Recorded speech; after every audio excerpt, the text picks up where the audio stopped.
Welcome. This is Ken Barron. I'm with the National Association of Black and White Men Together.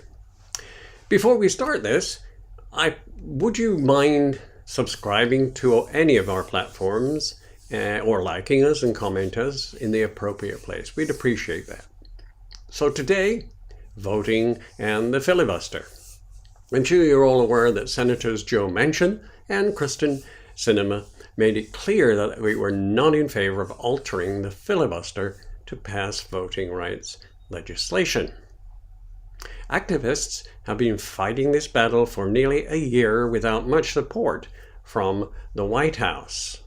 Biden gave a big voters' rights speech recently in Philadelphia, calling the Republican assault on voting rights the, quote, 21st century Jim Crow, end quote. But in that speech, he never once mentioned the filibuster.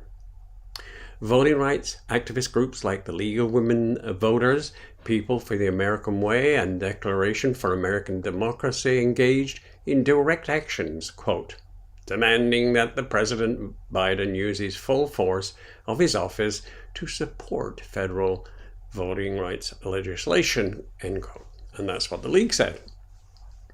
Our friend, the Reverend William Barber, the second of the Poor People's Campaign, said, quote, Mr. President, we want you to succeed and we want to stand by you, but we need you to fight against the filibuster because the filibuster is being used to fight against us and to bring down democracy.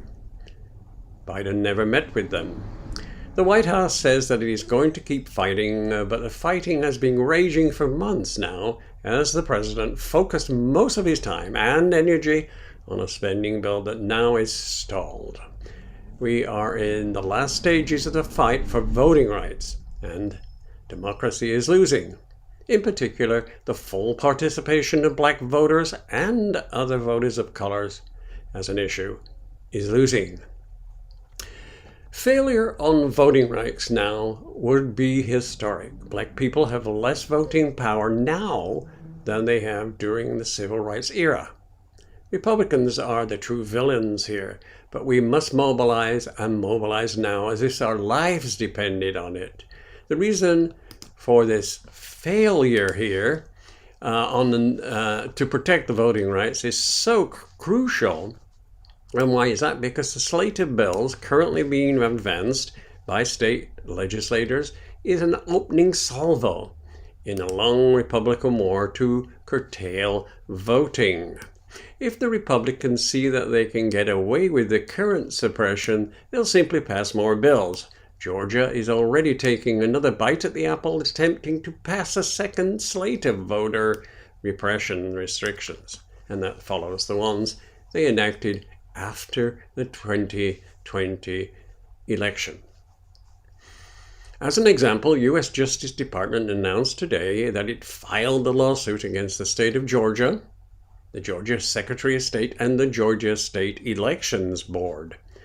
The United States complaint challenges provisions of the Georgia Senate Bill 202 under Section 2 of that famous Voting Rights Act. This includes, and here's the list for us, 1. A provision banning government entities from distributing unsolicited absentee ballot applications. 2. The imposition of costly and onerous fines on civic organizations, churches, and advocacy groups that distribute follow-up absentee ballot applications.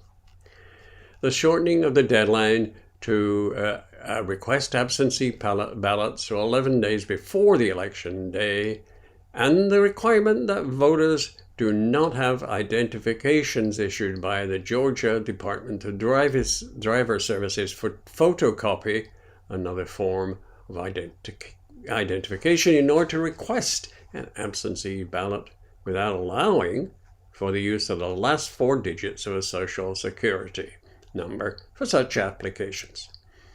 That's the number 3 point on that. And number 4, limitations on counties' use of absentee ballot drop boxes. And of course, number 5, the prohibition on efforts by churches and civil groups to provide food or water. Just think of that, to persons waiting in long lines to vote. And lastly, number 6, the prohibition on counting out of precinct provisional ballots cast before 5 p.m. on election days.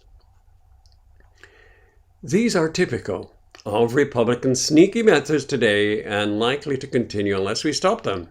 The NABWMT is committed to preventing the suppression of voting rights.